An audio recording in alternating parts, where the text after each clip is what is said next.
Olá, boa noite, sejam todos muito bem-vindos. Estamos iniciando mais um dia da Maratona Site do Cinema Pernambucano. Hoje é o quarto dia e eu vou já chamar o nosso convidado, que é o crítico e jornalista Luiz Joaquim. Deixa eu já chamar ele aqui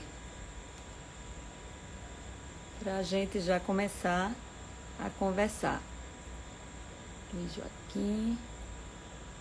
Pronto. Enviei a solicitação e enquanto a gente espera a Luiz chegar, eu queria lembrar que esse projeto é um projeto realizado pela Tangram Cultural, graças ao projeto, né, a Lei Aldir Blanc.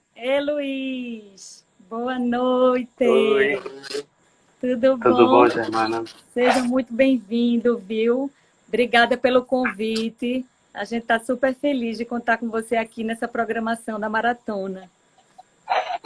Eu que agradeço. Projeto muito massa de vocês, muito massa. Eu estava aqui explicando que esse é um projeto que ele está sendo feito graças à Lei Aldir Blanc, né, o edital Lab de Criação, Fruição e Difusão do Governo do Estado de Pernambuco. E a ideia da maratona é justamente aproximar os estudantes de cinema e comunicação do site do Cinema Pernambucano, que esse ano está completando 10 anos de existência. Então, essa é um projeto para celebrar e para também retomar, né, a retomada do site, né, que teve seu período, né, de lançamento e, enfim, passou por um período e agora está desatualizado. E aí a ideia é essa, retomando ele também. Eu lembro do lançamento do site, eu lembro como foi bacana essa ideia de concentrar num mesmo ambiente tanta informação sobre essa produção rica, gigantesca, né, do audiovisual pernambucano. Que bom que vocês estão retomando ele, trazendo a vida de volta. E ele foi um guarda-chuva, a gente conversou, eu conversei na primeira live com Isabela Cribari, e a gente lembrou um pouquinho, e ele, na verdade, a gente criou ele como um grande guarda-chuva para outros projetos, como foi o Cinema Online, aquele projeto de formação, e também a Antologia de Cinema Pernambucano, né, que é esse produto que a gente está, inclusive, todos os dias a gente está sorteando aqui um kit para o pessoal que está O participando. quê? É, Poxa, só por isso já vale muito participar, que é um tesouro, pois né? é. Participe, Tá, viu? Palestrantes também. olha aí, pense num projeto que até hoje deixa é, saudade, né? Assim, não é saudade, é o fruto desse projeto, dessa antologia, além do site e tudo mais, mas a antologia é um pequeno tesouro, muito desejado, inclusive, ou talvez ainda mais, por gente de fora de Pernambuco, né? Porque e acho que reeditar seria ou fazer uma nova edição. Eu sei que aquilo deu um trabalho gigantesco, Germana, deu, né? Mas aquilo, sei lá, para um futuro, quem sabe retomar aquilo numa edição 2. Não você sozinha, mas com É, uma super equipe para poder te ajudar. total. Não, e realmente a gente tem essa demanda. Muita gente procura de outros estados, até hoje, né? Apesar dele ter sido lançado em 2012, até hoje a gente ainda tem essa procura. Foi um produto realmente muito, muito legal. Mas, Uhum, Luiz, eu queria pedir a você para a gente. uhum. Você já passou por todas as áreas do cinema, né? Você tem experiência como crítico, jornalista cinematográfico, realizador, curador, exibidor, enfim, já vivenciou, já viveu o cinema pernambucano sob todos os ângulos, né? E aí eu queria que você, primeiro, contextualizasse um pouco essa sua trajetória, né? Tão vasta e tão completa. E aí, já na sequência, você pudesse falar sobre esse nosso tema da live de hoje, que é a efervescência da cena pernambucana. Como é que você define esse tema? O que é que você pode destacar desse tema? Para a gente começar aí nesse nosso assunto da live. Acho que é bem importante assim, essa sua trajetória, porque você conseguiu ter uma visão muito legal, né, de tudo. Obrigado, Germana. Você é muito generosa também, quando falando tudo isso. Bom, eu não me vejo um realizador, logicamente. Eu fiz alguns experimentos audiovisuais, eu tenho 2 curtas que tiveram uma circulação, uma circulação interessante para a dimensão desses curtas, que foi o Eiffel, de 2008, e uma animação que eu fiz com o André Pinto, chamada O Homem Dela, né? Circulou por festivais fora de Pernambuco. E ganharam prêmios também. Isso me deixou muito feliz. Inclusive o Eiffel está lá no pacote que vocês produziram. Sim. Então, bom, eu comecei minha formação em jornalismo, né? Eu não sou, eu sou daquela geração, a nossa geração não tinha oportunidade de estudar cinema, né, Germana? Como um curso universitário, né? Tem uma galerinha aí muito jovem que talvez nem se dê conta enfim, da coisa boa que é ter essa alternativa. A gente não tinha essa alternativa. Não. Então quem tinha interesse em fazer cinema, ou nem fazer cinema, mas quem tinha uma inclinação para o audiovisual, né, sempre corria para o jornalismo, porque era aquela coisa mais próxima aqui em Pernambuco. E aí eu fiz jornalismo como a maioria de muitos realizadores aí pernambucanos e muita gente que trabalha com cinema em Pernambuco, ou fazia jornalismo, publicidade, ou enfim. E lá no curso de jornalismo eu me percebi uma pessoa muito interessada em escrever sobre cinema. Eu já era um consumidor, era um cinéfilo voraz, assim, tudo que dizia respeito a cinema eu devorava. E lá na universidade eu descobri que eu gostava de escrever também, né? Comecei a fazer minhas críticas muito rapidamente, já nos primeiros anos de jornalismo. Publicava junto com a minha turma, que era muito audaciosa, no mural lá na Universidade Católica. E um belo dia eu, muito ousadamente, levei um texto para o Jornal do Comércio. Eles gostaram, foi publicado, e aí eu não parei mais, né? Logo em seguida veio um convite, logo em seguida comigo já formado em jornalismo, né? Aliás, antes disso, eu passei por um estágio na Fundação Joaquim Nabuco, no final dos anos 90. E aí, enfim, acho que foi um trabalho bacana, que rendeu um convite da Silvana Meirelles, a quem eu agradeço até hoje, por quem você conhece também. Todo mundo conhece, né, do audiovisual aqui, para coordenar o cinema da Fundação junto com Kleber Mendonça Filho em 2001. E aí, assim, foi uma super escola para mim, porque a partir do cinema da Fundação eu conheci realizadores do Brasil inteiro, e o cinema da Fundação, Germana, você sabe bem, era uma espécie de canal, né, por onde toda a nova produção pernambucana transitava, passava, né? Aquela sala no Derby era um ambiente de braços abertos, né, para qualquer nova produção ou antiga produção pernambucana. Enfim, eu enxergava aquele ambiente como uma casa do cinema pernambucano, assim, ou a principal casa, entre as várias. E aí, por essa oportunidade... de antes, né, Luiz? E que já vinha com a já tradição tinha, de antes, claro, né, do Cineclube Jurando Vingar, né, que já vinha com esse peso forte, né, de formação aí, né, de cineastas e tal. Sem dúvida. A galerinha que hoje não, já tem uns 10 ou 15 anos, que se tornaram medalhões aí do cinema pernambucano, começou a brincadeira ali nos anos 80, no Jurando Vingar, na sala José Carlos Cavalcante Borges, que depois se transformou no cinema da Fundação Joaquim Nabuco. Então o Derby ali é um endereço muito precioso para o cinema pernambucano, né? E eu tive a honra de passar por lá.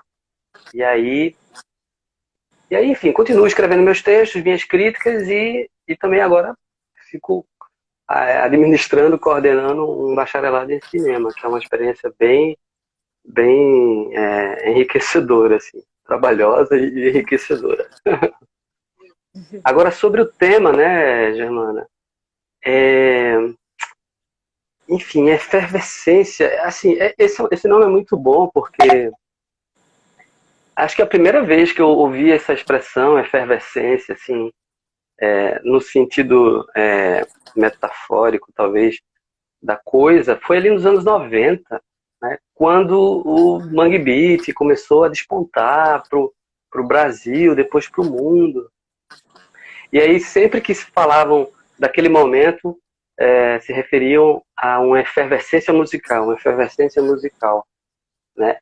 Só que, paralelamente, a gente sabe que alguma coisa acontecia também, ali do final dos 80 para o início dos 90, acontecia também uma movimentação no audiovisual, né? Que poucos anos depois do Mangue Beat explodir, o audiovisual pernambucano começou a chamar a atenção do Brasil e logo depois do mundo. Mas, assim, quando a gente fala em efervescência, eu me lembro primeiro daquele momento, né, que foi o ponto de partida para o cinema contemporâneo que a gente conhece hoje. Mas quando fala em efervescência de cinema pernambucano, eu lembro também imediatamente da galerinha lá do Ciclo do Recife, nos anos 20. Né? Enfim, o Ciclo do Recife também é um assunto que vai e volta, a gente está falando dele, mas se a gente para para pensar, realmente de fato algo impressionante, o que eles fizeram na década de 20. Porque assim, se a gente volta para os anos 90 e a gente já entende e se dá conta e lembra, né, quanto era difícil fazer cinema nos anos 90 em Pernambuco, imagina na década de 20, né? Quando tudo era centralizado na capital federal, que era o Rio de Janeiro. É lógico que tem um monte de explicação para isso, né? Inclusive a inauguração de uma usina hidrelétrica no Rio de Janeiro, que atraiu as majors americanas para o Rio de Janeiro, né? E a galerinha que fazia cinema voltou para os seus estados, e aí alguns voltaram para Recife, e aí começou-se o ciclo. Mas independente disso, né, porque esses ciclos regionais eles aconteceram em vários estados. Mas ainda assim, o de Pernambuco foi o mais prolífero, né? Produziu 13 filmes em 8 anos, 13 filmes de enredo, né? Porque tinha filmes, como eram chamados, as vistas, né? Os naturais. Uhum. Então foram, sei lá, 30 filmes naquele período. Então a efervescência, ela cabe, essa expressão cabe também para 100 anos atrás, em Pernambuco. Da mesma forma, se a gente for para os anos 70, eu estava lembrando que numa publicação do professor Alexandre Figueroa, Germana, e se eu estiver falando muito, me interrompa, tá? Não, tá jóia. A ideia é essa. Vamos explorar o tema. Eu me lembro que apurando um material do professor Alexandre Figueroa, né, sobre os anos 70, que ele é um super pesquisador desse período, ele conta que em 1975, Recife era a capital que mais produzia filmes de Super 8 no Brasil. Isso também é muito impressionante. Assim, e por quê? Né? Por que danado essa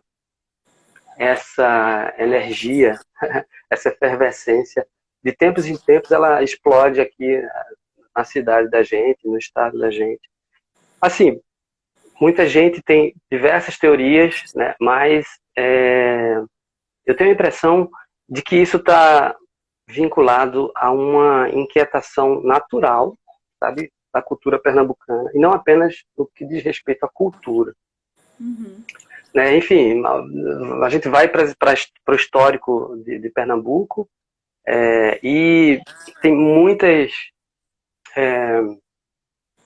registros de revoluções, de insurreições políticas, né? Então, assim, alguma coisa acontece, né, nessa parte do país aqui que coloca as pessoas, que estimula as pessoas a andarem para frente. E aí, para mim, é muito natural que isso tenha resvalado assim, na cultura, né, nas inquietações culturais. Tem também aquela história de que a gente está mais próximo da Europa, tal. Mas isso é um contexto do passado, né? Porque geograficamente a gente está mais perto da Europa, mas economicamente São Paulo e Rio de Janeiro estão mais perto da Europa há pelo menos uns 70 anos. Então eu prefiro ficar mais com a teoria de que o pernambucano é um eterno irrequieto, assim, né? E um eterno audacioso. E assim, mesmo a gente tendo, né, como esses 3 períodos, né, os 3 ciclos de grande visibilidade, a produção pernambucana, na verdade, ela nunca parou, né? Ela sempre foi contínua, né? A gente sempre teve, não é que tem os ciclos e ninguém nunca mais fez nada entre uma coisa e outra, né? Então, isso é uma coisa também muito legal, eu acho, né? Daqui de Pernambuco, porque mesmo sem Perfeito. condições, mesmo com todas as adversidades, sempre a gente dá um jeitinho de produzir, né? De estar ali fazendo. Isso. Eu acho que o único momento, muito bom o teu comentário, porque a gente, assim, o que aflora, né, na historiografia do cinema pernambucano é o ciclo do Recife, o movimento Super 8 e agora a retomada. Mas, assim, eu diria que acho que a única década mais frágil do ponto de vista da produção, mais frágil não, a única década frágil do ponto da produção foi a década de 30. E também é muito fácil de explicar, né? É quando o cinema sonoro se estabelece no Brasil, né? Os equipamentos são caríssimos, fazer cinema com som sincronizado é um troço inacessível. Uhum. E aí, Pernambuco, enfim, só pôde se estabelecer nesse campo, digamos assim, no início dos anos 40, né? Final dos anos 30, início dos anos 40, quando tem o Coelho Sai ali, 42. Aí depois tem o Canto do Mar, né, que é outro momento importante. Aí estimula-se as discussões intelectuais sobre cinema ali por conta do Canto do Mar. Um monte de cineclube. Começam a surgir os intelectuais aí do naipe de Jomar Muniz de Brito, de Celso Marconi, de Fernando Spencer e companhia. E aí não para mais, né? Em alto ou em menos, ou mais baixo volume, mas não para mais. Enfim. E assim, eu São acho tantos um negócio aspectos, muito. né? Fala. Oi. Não, eu Pode estava falar. lembrando aqui, é, sou eu ou outra pessoa? Não, é você. Tá. Não, eu estava lembrando aqui, Germana, de uma situação. Porque assim, qual é a grande referência, ou pelo menos qual foi por muito tempo a grande referência de cinema brasileiro para o mundo, né? Foi o cinema novo, Glauber Rocha e companhia e tal, né? Mas a gente tem um filme que é o Aruanda, na verdade um filme paraibano, mas fotografado pelo Ruque Vieira, Uhum. né? Que provocou uma super revolução na cabeça de todo mundo, da galerinha que estava pensando em cinema novo, quando esse filme foi visto no Sim. Rio de Janeiro pela primeira vez. Né? Então, assim, é muito legal a gente pensar que uma produção regional, não especificamente pernambucana, mas também pernambucana, porque tinha o dedo aí do Instituto Joaquim Nabuco, de Pesquisas Sociais, né? Que depois virou Fundação Joaquim Nabuco, tendo o Ruque Vieira como fotógrafo, que naquele momento era o grande fotógrafo de cinema aqui no Recife. E aí o Aruanda revoluciona a cabeça aí do Glauber Rocha, ou pelo menos reforça algumas ideias que ele já tinha mal arrumadas na cabeça para fazer cinema. E Aruanda é uma espécie de padrinho aí do cinema novo, né? Ou seja, as coisas estão muito mais interligadas do que a gente se dá conta. Germana, deixa eu te fazer uma pergunta. Eu não sei se minha imagem tá boa ou o som tá bem. O som eu estou ouvindo, a imagem para mim, de vez em quando, ela dá uma pixelada. Não sei para vocês Certo. que estão vendo aí, gente. Tá assim também? Eu vou colocar o 4G aqui, porque pode ser que É, melhore, né? é. Já, Deixa eu assim, já. mudar aqui. Tá um pouco pixelado, também tá falando aqui. A gente nunca sabe, né? Porque eu achando aqui que era a minha internet, tô achando que era a tua, sempre essas coisas. O pessoal tá confirmando. Conseguiu trocar? Já melhorou? Consegui. Já trocasse, né? Troquei. E eu Pronto, achando que mas era a estava minha o meu... internet também, porque, enfim. Não, é a Mas vamos minha, eu acho lá. que era a minha. Mas estava me ouvindo, né? Ouvindo, sim. Legal. Pois é, então, assim, eu acho que fora a década de 30, não teve nenhum momento tranquilo, digamos assim, foram sempre momentos intranquilos no sentido de produtivos, né, de produtividade aqui em Pernambuco. Né? Claro, em maior ou em menor grau de exposição, né, de visibilidade, né? E aí, enfim. E aí efervescência, né? Essa efervescência que a gente sempre, Luiz Joaquim, sempre relaciona ali no início dos anos 90 com o Mangue Beat, e aí depois com o cinema pernambucano ali da década de 90, com a galera que fez história, né? Ela, de lá para cá, ela não arrefeceu, né? Ela não diminuiu, ela não encolheu, não esfriou, ela só aumenta. Né? Hoje, se você, enfim, a grande referência do cinema brasileiro hoje é um cara de Pernambuco, com quem trabalhamos juntos, Kleber Mendonça. Tem até uma grande expectativa com relação ao Oscar. Né? A gente tem a Renata Pinheiro brilhando nesse momento, né, com Carro Rei. Enfim, os Enoque Carvalho e Matheus Farias, né, o Inabitável no Sundance, e tantas outras pessoas. Enfim, é uma geração. O que eu acho bacana é que é uma geração que se renova, e a cada nova geração ela vem com propostas muito particulares. Né? Talvez uma ou outra tenha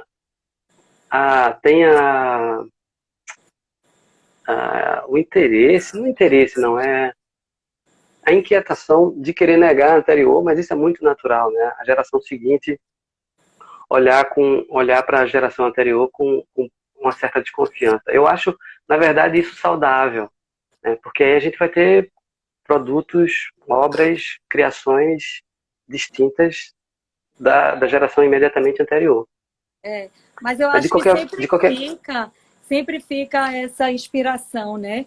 Acho que você, mais que ninguém, né, pode falar. O seu livro mais atual, né, Celso Marconi, ele foi, né, uma personalidade que inspirou geração de cinéfilos, né, muita gente. E eu acho que ele fala, né, essa fala dele de o viés social, ele nunca pode estar dissociado da produção intelectual. Eu acho que isso foi uma coisa assim que influenciou muita gente, né? Que a gente tem isso muito forte no cinema pernambucano, né?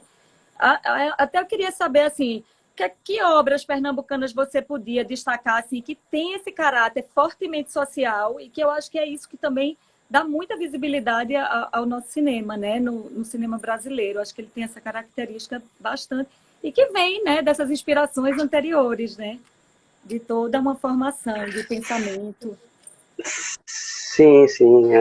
No caso do Celso Marconi, né, enfim, junto com o Fernando Spencer, esses caras, eles definiram o perfil cinéfilo do Recife, que eu entendo que é o perfil até hoje. Assim, isso começou lá nos anos 50. Né? Junto com o Fernando Spencer, os dois ali trabalharam muito sessões de arte e as próprias críticas nos jornais. Os dois foram soldados, assim, no melhor sentido, para que o movimento Super 8 decolasse em Pernambuco. Né? E aí, Germana, bom, aquele período Super 8 foi muito experimental, né? Esse cinema contemporâneo, como a gente conhece, né? Vamos dizer, do baile para cá, né? Eu acho que ele foi procurando o seu caminho, e o mais interessante é que cada realizador, cada cineasta, ele tinha coragem e a audácia de fazer o seu cinema, né? Inclusive, eles nem gostam muito de uma pecha que coloca tudo dentro de uma caixinha como se tudo fosse igual. O cinema pernambucano é uma coisa só, não é, né? Enfim, ninguém pode comparar Cinemas Pequenos Urubus com sei lá, Amarelo Manga, enfim, são coisas completamente distintas, cada uma maravilhosa a seu modo. É, mas assim, tem um filme que eu acho espetacular, né? E que talvez ele hoje não seja tão conhecido, porque ele é do ano 2000. Eu acho que ele é o segundo longa-metragem, na verdade, depois, salvo engano, depois do Baile Perfumado, que é O Rap do Pequeno Príncipe contra as Almas Cebosas, né? Outro dia eu passei esse filme, outro dia tem uns 3 anos já, ou 2, passei esse filme para o cineclube da UniaESO, onde eu trabalho, né, no curso de Cinema e Audiovisual, né, e vi o filme com alegria muito grande, porque o filme, ele ainda, 20 anos depois, o filme tem um frescor incrível, né, e esse é um filme que já tem um interesse, uma preocupação com questões sociais. Ele apresenta, né, Garnizé e um baterista, né, e, e, o, e um bandido da mesma comunidade onde o artista cresceu. Então, o filme levanta essa questão: por que que numa mesma comunidade carente a gente tem um artista reconhecido, celebrado, talentoso, mas também tem um marginal, um cara que recebe dinheiro para matar gente, né? E o filme é de uma beleza cinematográfica incrível. Assim como O Baile Perfumado, esse filme do Rap do Pequeno Príncipe é muito carregado de tesão cinematográfico. Você vê em cada uma dos enquadramentos lá, inclusive a edição também é muito dinâmica, né? E a fotografia é incrível. E para além dessas questões técnicas, né, essa temática socialmente preocupada. Então, desde sempre, né, particularmente, eu estou falando desde sempre dessa geração contemporânea para cá, sim, dessa retomada para cá. Desde o início dos anos 90, o cuidado com o social estava presente, né? O Samidashi, um curta-metragem lá, um dos primeiros curta-metragens, né, da Parabólica, do Cláudio Assis, também está olhando para os artistas de rua. O próprio Henrique, né, o filme do Van Retrô, dos anos 80, de Cláudio Assis, Samuel Paiva, Adelina e tal, olha para questões sociais, o assistente do Helder, que foi assassinado nos anos 60. Aí a gente vem para os dias de hoje, aí a gente tem isso colocado nos filmes com uma sofisticação cinematográfica muito alta, né? E aí eu estou falando enfim, dos filmes de Kleber, que são as grandes referências, né? Mas também Era uma Vez Eu, Verônica, do Marcelo Gomes. São questões sociais estão lá. Fim de Festa, do Hilton Lacerda. Sem não deixar de lado questões personificadas, né? Questões mais individualizadas do personagem, mas o ambiente social está lá também. Mas assim, se a gente for parar para pegar um pacote de filmes, se a gente for tentar procurar um pacote de filmes que problematize a sociedade recifense, pernambucana, né, aí a gente precisa voltar, sei lá, uns 5 anos atrás, de 10 a 5 anos atrás, na verdade, uns 10 anos, né? Que foi ali no final dos anos 2000, 2008, de Eiffel para cá, né? Até 2018, eu diria, até Aquários. Quando a gente tem, nesses 10 anos, um volume gigantesco de filmes que estão absolutamente interessados em problematizar, em discutir, em criticar né, a urbanização enlouquecida, desenfreada do Recife, uma desorganização social que, no final das contas, ela atinge toda a população, né? Então, assim, o troço foi tão forte, né, que chamou a atenção do país inteiro, até chegar a um ponto que... E eu frequentei muitos festivais de cinema, e a galera, quando ia estrear um novo filme pernambucano no festival em Gramado, Brasília, sei lá onde, né, os críticos dos outros estados perguntavam: e aí, Luiz, vai ter crítica urbanística, né, nesse novo filme pernambucano? Eles vão falar mal dos prédios e tal? Eu disse: eu não sei, cara. Mas se falar, vão falar bem. Vão dar o recado de forma bem dada, assim, bem dada. Tá aí até Então, assim, um bom recorte, viu, para uma nova antologia de cinema pernambucano, né? Dá uma antologia de tanto que filme que tem, né, essa temática. pois é, e assim, até os filmes, eu tava lembrando aqui agora, até filme que aparentemente aparentemente não, filmes que concretamente não tem isso como foco, né, que Amor, Plástico e Barulho, da Renata Pinheiro, que é um filme que eu gosto muito, né, também aparece lá problematizado, né, enfim, a desorganização urbana do Recife. E esse filme belamente traz à tona, como o Serginho e Renata gostam de fazer, eles trazem à baila assim, uma cultura muito própria, né, de Pernambuco, que enfim, a música brega e tal. E eles representam isso com muita beleza nos filmes deles. E não é à toa que eles ganham prêmios aí por onde passam. Sobre esse bloco de filmes, eu diria de 2008 a 2018, de filmes problematizando a urbanização do Recife, tem muita gente já estudando na academia, Germana, né? Muita gente já virou pauta de dissertação, pauta de tese, de doutorado e tal. Que maravilha. Porque chamou muita atenção. A gente até tem no site do Cinema Pernambucano, a gente tem uma seção que é destinada a isso, a reunir lá trabalhos acadêmicos. É até interessante vocês, dos cursos, se puderem divulgar, para a gente alimentar esse banco de dados, que é tão interessante, né? Até para os alunos que vão fazer TCC, para ter essa visão, assim, o que é que já foi produzido sobre o cinema pernambucano? Acho que é mais um serviço, assim, bem legal, né? Que a gente pode prestar ali. Sem dúvida, sem dúvida. O que não falta é a produção acadêmica. Enfim, desde que começou o curso, né, lá da Universidade Federal, e agora com o da UniAESO, criado em 2015, assim, muitas monografias interessantes. Uhum. Eu ia falar uma coisinha, mas eu esqueci. Eu acho que alguém perguntou, eu não estou enxergando, quer dizer, estou enxergando, mas não estou lendo. De vez em quando alguém faz uma pergunta aí na... Eu não vi ainda nenhuma pergunta, estou vendo só o pessoal dizendo que está gostando, muita gente falando, aula fantástica que você está dando, mas não vi nenhuma pergunta, não. Ô, Luiz... Eu acho que Carla falou alguma coisa, tipo... Se fizer, mas então, depois a gente vê. faz aí de novo a pergunta, porque se fizeram, passou, batido. Ô, Luiz, e essa visão que você tem, assim, do cinema pernambucano na mídia?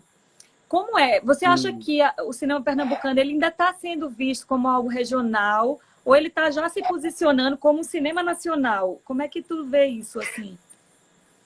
Não, ele já tem um status nacional, assim. Mais do que isso, né? Internacional. Muita gente respeita o cinema pernambucano pela forma como ele foi difundido no exterior. E é respeitado no exterior. Assim, Germana, putz, me fugiu aqui a expressão, mas o que eu queria dizer é que o cinema pernambucano, ele... poxa vida, desculpa, eu tô tentando lembrar aqui. Daqui a pouco tu lembra, ó, Carla botou aqui a pergunta, ela pediu para falar sobre a chamada na imprensa Era do Ouro. Tô vendo aqui. Peraí, eu vou te responder, cara. Lembrou? Mas agora eu lembrei aqui. É, o, a imprensa, você tem perguntado sobre a imprensa, né? Isso, sobre a perspectiva do cinema pernambucano pela imprensa. É algo que foi sendo conquistado muito aos poucos, né? Mas isso começou já ali no Baile Perfumado, porque em 1996, né, a gente vinha com um crescente de destaques de realizações feitas aqui em Pernambuco,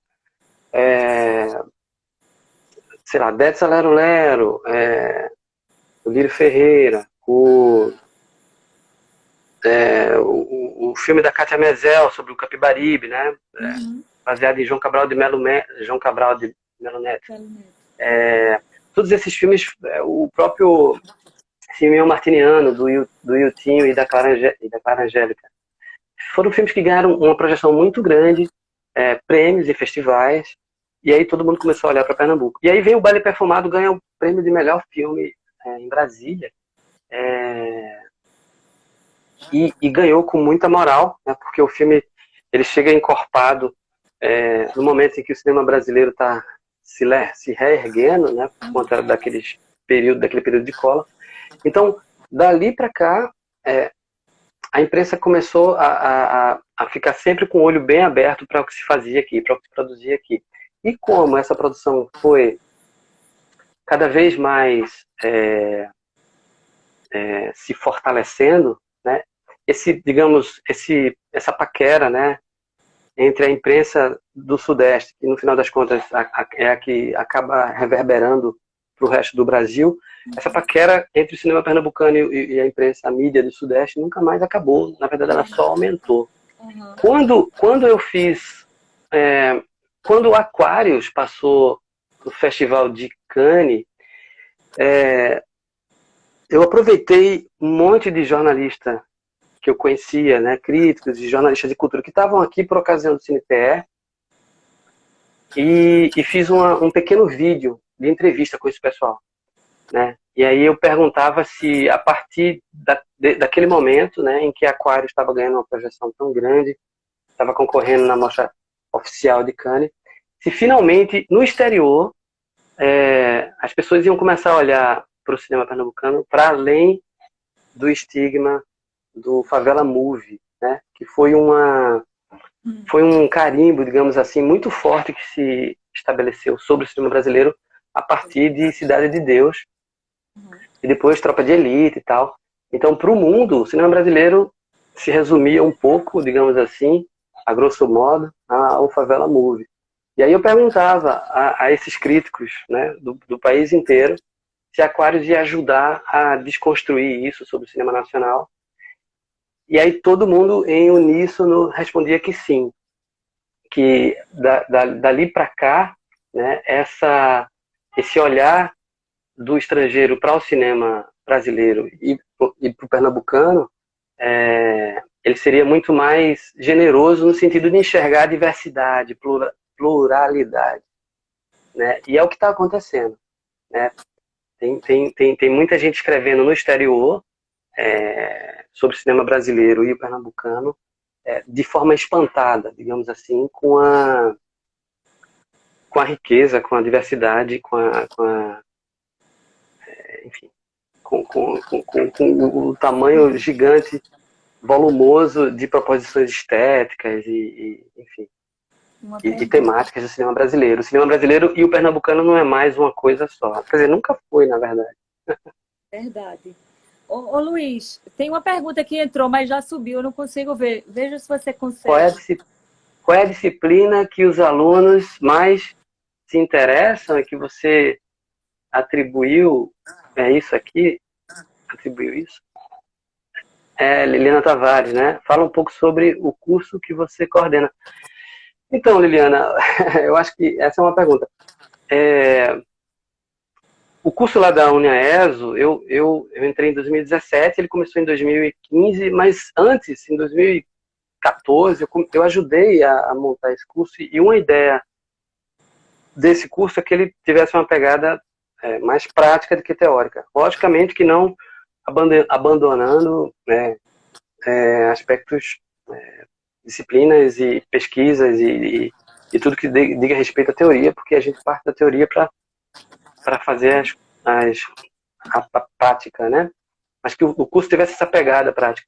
E, assim, eu não diria que tenha uma disciplina favorita, né? Mas, assim, eu diria que eles têm inclinações, cada aluno, e aí é uma diversidade muito grande de alunos, eles têm inclinações particulares, mas, de um modo geral, eles curtem muito o roteiro, né? E alguns, eu não diria que muitos, mas alguns têm um interesse muito forte em edição, em montagem, né?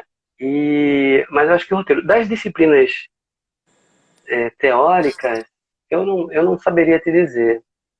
Eu acho que, eu desconfio que eles gostem da minha disciplina de curadoria e difusão cinematográfica, porque afinal de contas é uma disciplina muito dinâmica e tá colocando em questão o mercado. Então eu tenho um feedback bom dessa disciplina. Mas assim, para resumir, eu diria que é muito particularizado. Luiz, a Liliana está perguntando se vocês apresentam o cinema pernambucano aos alunos no curso. Então, eu sou responsável por uma disciplina de cinema brasileiro, né? E aí, na ementa, o cinema pernambucano nem é contemplado, assim, é uma ementa que precisa ser ajustado. Mas eu, logicamente, dedico pelo menos uma hora e meia, ou 2 aulas, para falar do cinema pernambucano, porque é inadmissível, né, que a gente fale sobre cinema brasileiro. A gente deu uma aula sobre o cinema brasileiro e a gente apenas raspe pelo cinema pernambucano, né? E aí, no início da disciplina de cinema brasileiro, eu falo ali do ciclo do Recife, daquele contexto no início do século, né? E mais para o final, eu trago observações sobre o que está acontecendo no cinema pernambucano hoje e por que ele é tão celebrado, né? Eu acho que Mas também caberiam... tem também umas programações extracurriculares, né? Eu mesmo, ano passado, fui chamada pelo professor Danilo, lembra? Para falar sobre o site do cinema pernambucano para os alunos lá da ESA. Foi bem legal. Então, acho que tem umas pinceladas aí extracurriculares, né? Que um pouco suprem essa falta da ementa, né? Pois é, assim, assim, não tem como não, isso eu estou falando de uma disciplina específica, né, cinema brasileiro, mas não tem como o cinema pernambucano estar fora, né, do curso, porque, evidentemente, porque todos os professores são pernambucanos, têm algum tipo de relação profissional com o cinema pernambucano, e eles colocam sua própria experiência, né, e seu próprio conhecimento sobre o cinema local nas disciplinas deles, né? Seja para falar de roteiro, de montagem, enfim, é o assunto quente de todas as disciplinas, no final das contas, ou de quase todas as disciplinas. Uhum. Só elogios aí, viu, Luiz? As suas aulas maravilhosas. Ah, que massa, que massa. Salsa, né? Salsa é uma querida. Ô, Luiz, e sobre essa questão, porque você falou da presença do cinema pernambucano na mídia, desse destaque, que já temos uma posição, né, consolidada e tal. E com relação à presença do cinema pernambucano no stream brasileiro, porque a minha impressão, pode ser que eu esteja errada, é que ainda é muito tímido. Você vê dessa forma ou você acha que não é tímido, que já tem uma... Eu vejo poucas coisas ainda lá no streaming. É verdade, Germana, eu também acho que é muito pouco, assim, mas eu entendo isso não como uma, digamos, fragilidade do cinema que é feito aqui, mas como um interesse particularizado, né, desses canais de streaming. Eles têm um público, né? Eles têm uma pesquisa e eles acabam respondendo a essas pesquisas que eles fazem. Tudo é muito pré-pensado, tudo é muito pré-definido em função de pesquisas, né? E o que acontece? No final das contas, os filmes pernambucanos que vão parar nesses canais de streaming, nessas plataformas, acabam sendo filmes que já conquistaram um status, né, por algum motivo, sei lá, prêmio em festival, ou sucesso de público, enfim, já tem um status conquistado previamente, e aí acaba indo parar nas plataformas de streaming. Mas nunca ou quase nunca como apresentação de algo novo, sabe? De alguma descoberta que esses streamings poderiam se propor a fazer. Esse é um mercado que eu acho fascinante do ponto de vista de observação, porque é um mercado em transformação. A gente não entende muito bem os mecanismos, a gente tem pistas, né? Mas eu estava até falando em aula e essa semana o Scorsese soltou um texto sobre a precariedade de algumas plataformas, a maioria das plataformas de streaming, por não terem um curador, né? Enfim, por organizar o seu leque de filmes em função de demandas, né, matemáticas, assim, né? Então, e a ideia de curadoria é uma ideia muito generosa, né? De alguém que tem algum conhecimento específico, compartilhar esse conhecimento para fazer as outras pessoas, sei lá, evoluírem, ou aprenderem um pouco, conhecerem melhor um objeto, um assunto específico, né? E a maioria dessas plataformas não tem curadores. Então, eu acho que se deve a isso, a pouca presença dos filmes pernambucanos nessas plataformas. E não a uma má qualidade dos filmes daqui, porque não é o caso, eu acho. Sim. Tem uma pessoa do público, que eu não conheço assim pelo nome, falando que no streaming do exterior é o inverso. Ela está dando o exemplo do México e da Colômbia, diz que lá bomba os filmes. Ela citou brasileiros, ela ou ele. Eu não sei, porque aqui a gente está falando especificamente do pernambucano, né? Porque brasileiro a gente já tem muita coisa mesmo. Já está, né? O eixo Rio-São Paulo já consegue emplacar muita coisa no stream. A gente está especificando aqui o pernambucano, né? O produzido aqui. Eu não conheço essa realidade aí do exterior. No exterior, né? Também não. A gente sabe que os catálogos são diferentes. Mesmo dessas grandes plataformas, assim, o catálogo da Netflix na Argentina não é o catálogo da Netflix no Brasil, enfim, nos Estados Unidos e tal. Luiz, quem fez esse comentário foi Tiago Monteiro. Ele disse que você conhece ele. Conheço o Tiago. Tá sempre. Eu adoro o Tiago, figura. Eu acho, no final das contas, que enfim, como eu falei, né, é um mercado em transformação, a gente não dá conta de explicar, de entender muito bem, mas eu tenho certeza que é um mercado em expansão e que ele tem muitos ambientes a serem preenchidos, né? E um desses ambientes é alguma plataforma que se dedique a uma cinematografia menos evidente, assim. E aí, assim, eu não digo nem a pernambucana, porque a pernambucana conquistou seus espaços nos festivais, né? E essa é a primeira vitrine para todo o resto. Mas, sei lá, alguma plataforma que se dedique aos filmes do norte do país, ou, sei lá, do centro-oeste, não sei. É um espaço muito grande a ser preenchido. O que vai definir sucessos ou não é a administração desse espaço, né? No final das contas. Verdade. Luiz, você consegue lembrar, talvez essa pergunta que eu faça não seja tão simples assim, mas eu adoro histórias e tudo. Você consegue lembrar alguma história assim para contar para o público que está aqui? Como é essa aventura de fazer cinema em Pernambuco? Tem alguma coisa assim que você pudesse contar para exemplificar aqui? Que é bem peculiar, né? Muitas vezes. Não, boa pergunta. Boa pergunta, Germana. Mas assim,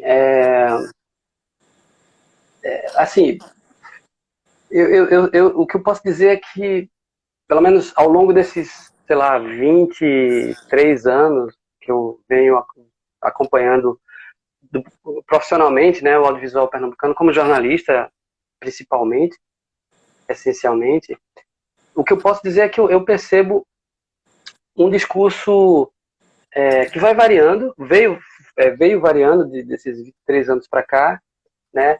Mas sempre pautado, sempre sublinhado por sacrifício, né? e por, digamos, generosidade, né, de amigos, de colegas, de parceiros, assim. De um modo geral, a prática que se estabeleceu ali nos anos 80, nos anos 90, né, que todo mundo chamava de brodagem, ela, ela, ela, ela mudou um pouco, mas acho que ela não mudou totalmente, sabe? Eu acho que ainda existe uma, uma atmosfera colaborativa, né? Porque no final das contas Recife não é tão grande, todo mundo se conhece, né? E aí, assim, se você sabe que se você tá assumindo um projeto bacana e você conhece muitas pessoas da área do audiovisual aqui em Pernambuco, né, você vai saber a quem chamar, e quando você for chamar, você mais ou menos tem ideia de que ela vai aceitar. E é assim que funciona, de um modo geral, os projetos aqui no estado. Pelo menos, sei lá, dos 20 anos para cá, né, em menor ou em maior grau. É lógico que essa é uma instância que foi profissionalizada, né, e ela foi profissionalizada por um esforço muito grande da galera lá de trás, né, que a gente, como você falou, a gente precisa respeitar e são respeitados, né, porque eles que construíram essa estradinha que a gente está pisando de forma mais confortável hoje para fazer um filme com a ajuda de leis de incentivo, enfim, né? E cada vez mais essas leis se apresentando de maneira mais justa do ponto de vista social, de etnia, de gênero, né? Então, eu acho que para responder de forma resumida, né, é sacrifício com generosidade da galera, dos amigos. Assim. Ainda é assim um pouco. E lógico, com reconhecimento, com reconhecimento político, assim, com reconhecimento do Estado, principalmente do governo do Estado, né, de que esse é um cinema que é feito com seriedade e com qualidade. Né? Não é à toa que o Estado trabalha, enfim, trabalhou ao longo desses anos para dar vazão para o cinema pernambucano. Porque o Estado sabe que o cinema pernambucano é uma grandíssima vitrine da nossa cultura, né? E isso é importante para todo mundo. Sem dúvida. Ô Luiz, e pegando esse teu lado aí mais de crítica e jornalismo cinematográfico, que espaços hoje você vê além de blogs, né, que tem, que espaços mais para crítica e cinematográfico? Como é que está isso? Porque aqui a gente tem hoje estudantes de comunicação e cinema. Como é que está esse cenário? Esse assunto, Germana, para mim é super excitante, porque isso é outra coisa. Eu escrevi um livro, né, que na verdade foi derivado da minha dissertação de mestrado, em que eu investigava o comportamento da crítica no período da retomada, né? Como é que a crítica de cinema nos veículos tradicionais, né, na mídia corporativa, como ela se comportou ali de Carlota Joaquina até Cidade de Deus, porque, enfim, o cinema brasileiro estava se reerguendo naquele momento e a crítica estava seguindo o mesmo caminho. E assim, eu tenho um desejo secreto de voltar a esse tema, mas para os dias de hoje, para entender essa transformação do comportamento da crítica diante desse universo virtual que a gente vive, né? E assim, é muito... O que eu digo é que é muito temeroso a gente ser assertivo, sabe, com qualquer coisa relacionada à crítica cinematográfica nos dias de hoje. Porque eu não posso dizer taxativamente, sabe, que um youtuber que, enfim, faz uma análise super consistente num vídeo, no vídeo que ele posta no YouTube, eu seria temeroso dizer que isso não é uma crítica cinematográfica, só porque ele não está vinculado a nenhum veículo corporativo, enfim, respaldado historicamente e tal, né? Nos jornais dos anos 80, as críticas tomavam a página inteira. Hoje, alguns textos são escritos em um parágrafo no canal, no perfil do Instagram, né? Aí, isso não é crítica àquilo que era, né? Não sei, porque são dois tempos diferentes, são duas formas de consumir informação diferentes. Então, assim, são muitas variáveis para a gente elaborar, né? Mas o fato é que eu acho que essa diversidade, ela pode ser tanto positiva como negativa, né? O que é de positivo é a liberdade, né? Mas também essa liberdade, a liberdade é sempre positiva, sempre positiva. Mas eu diria que mais do que positiva, é necessária, né? A liberdade. Eu diria que existe como a coisa se dá hoje, não há digamos, por parte de alguns, um compromisso ou uma responsabilidade com com critérios, digamos, jornalísticos. Eu vou falar em termos jornalísticos, né? Uhum. Porque, digamos, a velha geração da crítica, ela se formou, né, tendo como referência uma responsabilidade profissional por conta de um compromisso com a empresa, né? Hoje você é responsável por você, ou você é irresponsável por você. E aí, nesse sentido, muita bobagem pode estar disponível nas redes sociais, na internet e tal. Então, assim, a única coisa complicada para mim é o leigo conseguir separar o joio do trigo, né? Porque material crítico, analítico de má qualidade sempre existiu, né? Não surgiu agora com a internet, não. Mas, de um modo geral, antigamente era mais fácil de fazer essa separação do que era realmente valioso e do que era só uma bobagem.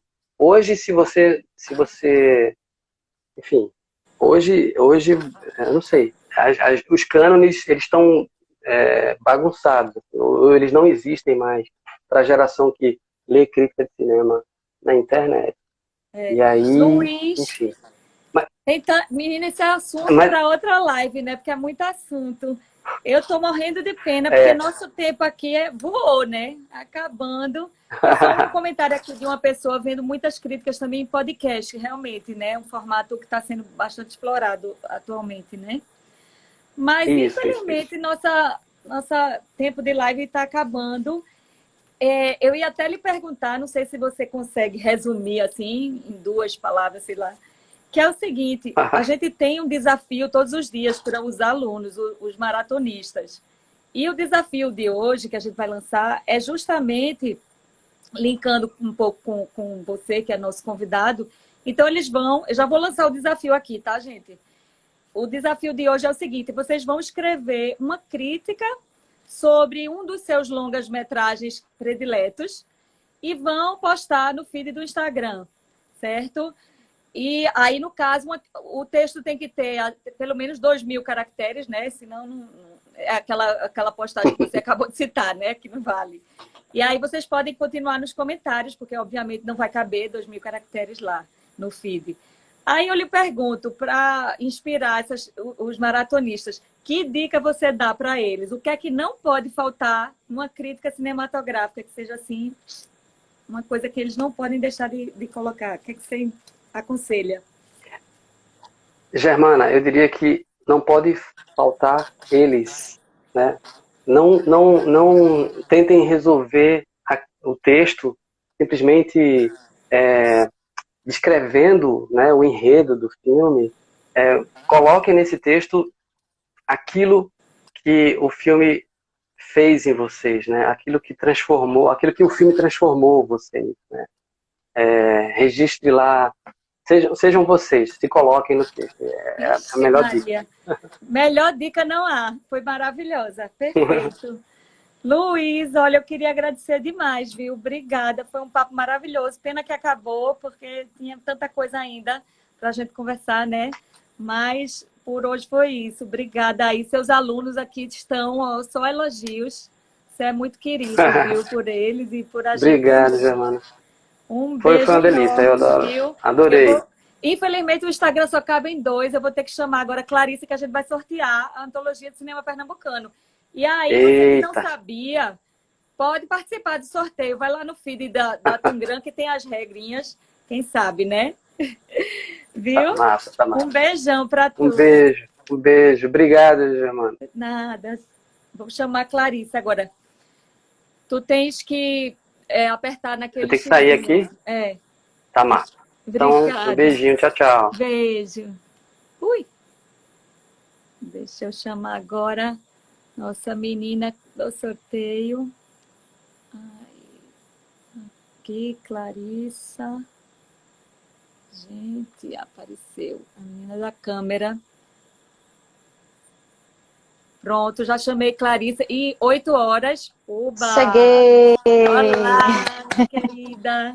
Boa noite, gente. Que Boa. aula com o Luiz Joaquim, não é? Revivi minhas aulas da pós em Não cinema. é? Muito Maravilhoso. bom. Então Claro, vamos ao olha, que interessa. 21 vai conversando, mas já vai sorteando. Mostra aí ao vivo. Vamos. Roda Mostra a ao vivo aí nessa vinheta. tela para Roda já a ir vinheta sorteando do aqui. sorteio. Quem é que vai levar hoje? Fiquem atentos. Eita! Jorge Isso. Andrade, eu vi você aqui. Cadê Escreve, você? escreve o arroba aí, claro, nos Jorge comentários, por favor. Andrade. Deixa eu ver. Jorge Andrade, eu vi você aí. Cadê? Quem é que vai Jorge participar? Vamos Andrade, eu vi aguardar. também. Eu vi também aqui no Eu vi ele bate-papo. aqui. Cadê ele? Cadê ele? Opa, Quantas pessoas? apareceu. Parabéns, Olha, Gelson. Que bom. arrasou, cara. Levou. Deixa eu fazer o Massa, seguinte, minha eu vou sacar gente. aqui. Foi massa, viu? Pode ir? Amanhã tem mais. Amanhã a gente vai para a quinta live. Nossa convidada é a Alice Gouveia. A gente vai conversar sobre formação dos cineastas. Vem aqui com a gente. Vamos Vamos. participar e arrasem aí nos desafios. Se tiver alguma dúvida, pergunta lá no nosso grupo do WhatsApp, tá bom? Um beijo Oh, meu grande Deus. para todo Parabéns, mundo. Jorge. A gente vai Tá combinar. chorando. Boa. Que Beijo, massa. Clá. Obrigada. Beijo, amor. Tchau. Obrigada, tu. Até amanhã, Zé. Boa, até.